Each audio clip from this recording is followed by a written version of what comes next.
My name is Dr. J.K.A Jameel. I'm a senior consultant in the Department of Surgical Gastroenterology and Minimal Access Surgery at Apollo Hospitals. The term hernia is a familiar term for many, but not many are aware of the exact reasons as to why hernia develops, what sort of symptoms it causes, and what sort of treatment modalities are available. Over the next few minutes, we'll try and discuss some of these, and I hope you will find this video beneficial.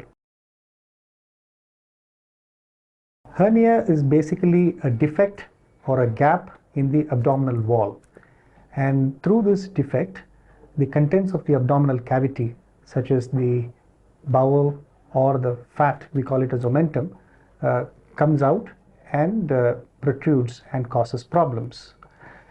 There are different types of hernia. If the hernia occurs in the groin, it goes by the name inguinal hernia. If it happens around the umbilicus, it's called a parumbilical hernia.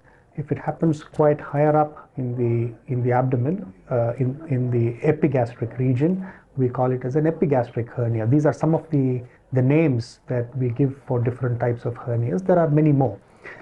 In addition to these hernias, which we can group as abdominal wall hernias, there's also another set of hernia such as hiatus hernia and internal hernia.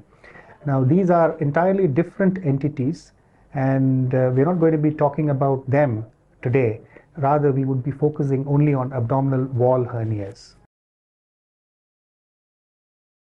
The most common symptom that patient has when he develops a hernia is a lump. He often comes to the doctor complaining of a lump.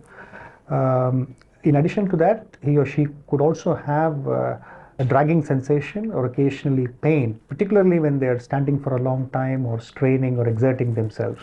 And this lump typically gets bigger when they strain, and it gets smaller or sometimes completely goes away as soon as the patient relaxes or goes into the lying position. Now, these are some of the symptoms. There are also patients who remain entirely symptom-free. We call them as asymptomatic hernias. And the kind of treatment that these kind of patients with asymptomatic hernias require is something that needs to be decided after a full and a frank discussion with the doctor. But if they are symptomatic, they definitely require treatment. As far as treatment for hernia is concerned, there are no medications or injections that can be given to treat a hernia.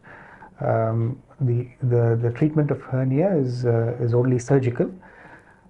It could be either an open surgical procedure or a laparoscopic surgical procedure. Again, the choice of the procedure will be decided by your surgeon after a discussion with yourself. Lots of factors are taken into consideration when that decision is made. Factors such as age of the patient, fitness level of the patient, size of the hernia, location of the hernia, and of course the expertise of the surgeon and the availability and the infrastructure of the hospital. Up until the mid-80s, late 80s, open surgery was done by simply suturing and closing the defect which actually caused the problem, and patients had a lot of pain because of this procedure, and the recurrence rate was also quite high. In the late 80s, mesh repair of hernias became quite popular. Basically what it means is a plastic material, we call it as mesh, is placed over the defect, and it is firmly secured in that area.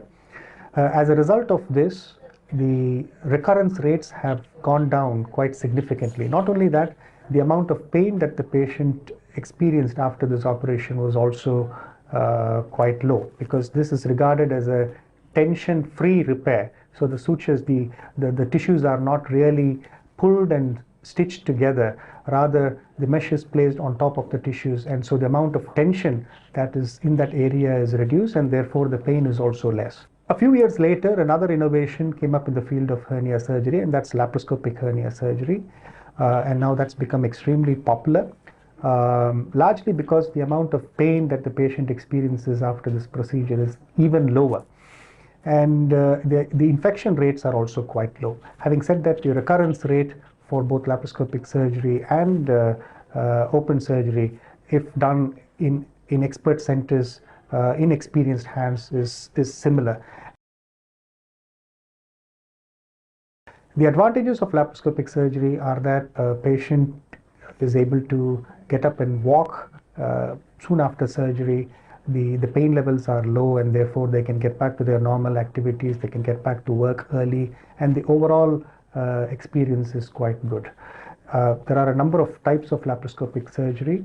As we get better in surgical technology, and as we get experienced in the field of laparoscopic surgery, there are more and more innovations coming up, all for the benefit of the patients. In summary, I would like to say that hernia is such a common condition. It can cause symptoms. It can affect everyone. It can affect men, women. It can affect people of all age groups. And if you develop problems related to hernia, it's quite important that you seek expert help and advice, because in this day and age, there are excellent treatment modalities available for hernias.